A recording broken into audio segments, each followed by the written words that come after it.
Just quick tip, you don't want to fry your wires because it's too small for the power. Be careful of the power. A lot of power. Power. We like power. Power.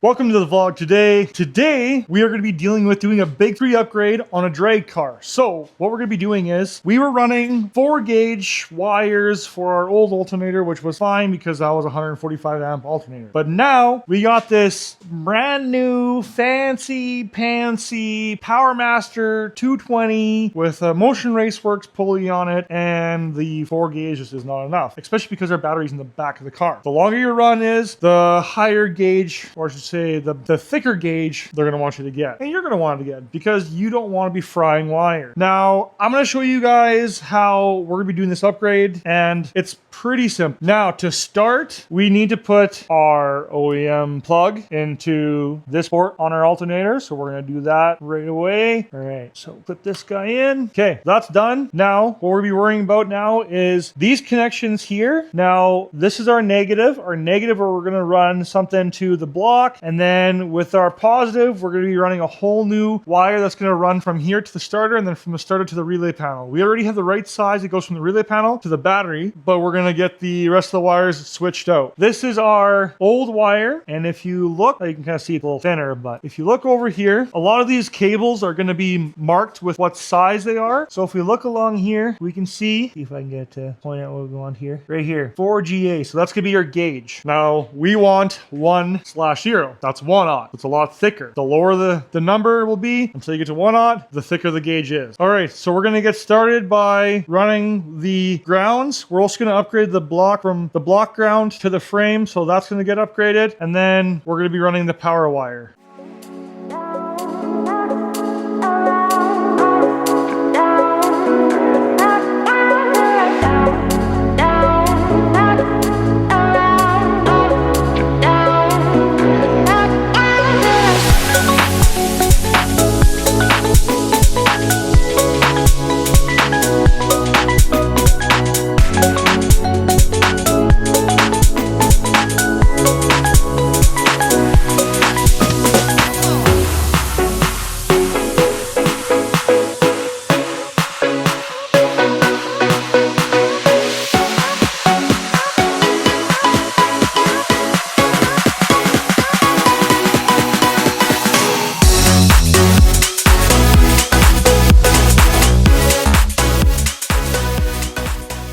All right, so I have most of the wiring done already. I'll do a little run through right away here to show you guys what I did, but I'm going to show you guys how I make battery cables. So this is the 1/0 cable that we're using. It's just a welding cable, but it's still 1/0, and we made sure we went full copper. We're not doing the copper clad. So this is the good stuff. This is going to be what you really want to get. But yeah, so what we're going to do here is, so I want to get myself an end here. Now for this one here, I want to use a bit of a smaller end, so I'm going to go with a 1/0, and I'm wanting the 5/16. So what I'm going to do here, I'm going to take my terminal, and I'm going to get an idea of kind of how deep I want the cut to be. I'm going to make myself a line. I can see my line on there, and then what I'm going to do is I'm just going to take my knife, and I'm just going to make cuts all the way around at that depth. Then once I have it cut all the way around, be very careful when you're doing that, by the way. Use a knife for a few different things, so kind of know how to use one, but if you're doing that for the first time, be very careful. But then all I'm going to do is I'm going to slide this over, probably even do like a little bit extra. If you ever need to, you can actually slide this rubber down a little bit, give you a little extra if you need it. There. So now once that's on all the way, I have a Nver crimping tool here, and it gives you different sizes that you can use for crimping. Now this tool is very handy. It's hydraulic, so you're going to get a really nice crimp on it. I know there's guys that use the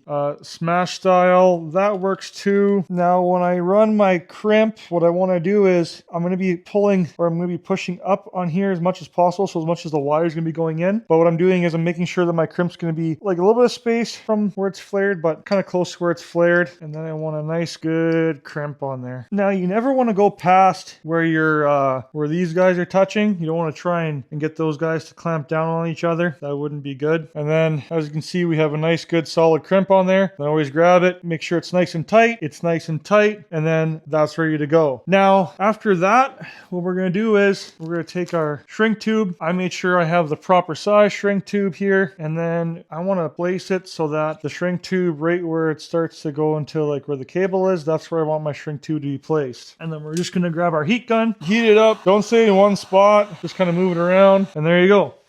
Then we're going to do the same thing with the other side once we know what length we want. But there we have a nice battery cable ready to go with a nice crimp on the end. There's solder ends, but I like doing it this way. And then we're just going to attach this to here. And then we're going to grab our lock nut, or our lock washer, and our nut. Now, one thing I don't want to do when I'm running this is I don't want to have it run, so that's going to be coming this way. I kind of want to keep it away from my belt, but with how the angle this is, I think I'm going to have it right about like that. That way it's got a good ground, and then from there we're going to snug that guy up, and I want it to stay exactly where it's sitting now, because that's, in my opinion, perfect. So that's a nice locked down ground on our alternator now. And then what I'm going to do with this ground here, I'm going to get the length that I want. And then I already have a ground wire that goes from the block to the body itself. So we're probably just going to go to the same one. And then what I might do is I might just right away upgrade the other cable so that we know it's going to be all the same size. That way we're not going to be having any problems in the future. But yeah, so I'm going to go ahead and I'm going to cut this to the size I want it to be. And then after we can get that guy on there.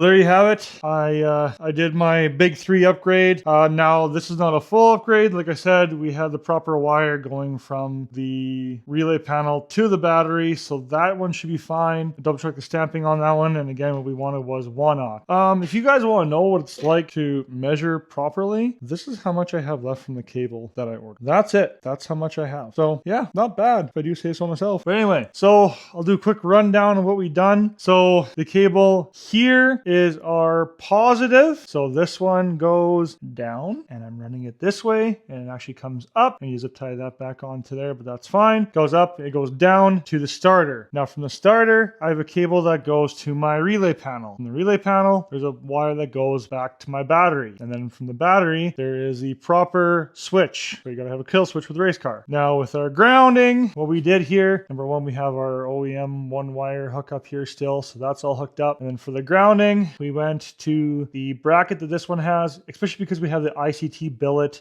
bracket now. The factory one does ground through the bracket itself into the heads. So what we're actually doing here, I'm going from here and we're going down, and then we have a bolt that goes to the block itself. And then from the block, we actually have an extra ground that goes to the frame. So that's what we have done here. So that's it, folks. If you guys have any questions or anything like that, let me know. The wiring is super easy. You mainly make sure that you have good copper wire. This is oxygen-free copper. You make sure you have good terminals. Make sure you give it a good connection when you're crimping everything down. Make sure you put your heat shrink on there, and if you do a good job, then it's going to look nice and clean. So yeah, I don't think that we did too bad of a job here today. Yeah, so if you guys have any questions, let me know. Hopefully that helps you guys with kind of knowing how to do the big 3 upgrade on a drag car. So it's been a long evening, and I think it's time to go to bed. So I'm gonna wrap this video up here. Hopefully this helped you guys. Let me know in the comments if this helped you guys out, or if there's anything that you guys think that I can do better. I'm always willing to learn. I'm a DIY guy, so if I do something wrong, I don't mind hearing from you guys. You let me know if you think I can do better, or if this helped you guys out. That makes me really happy. But like always, stay fueled by faith, guys. Peace.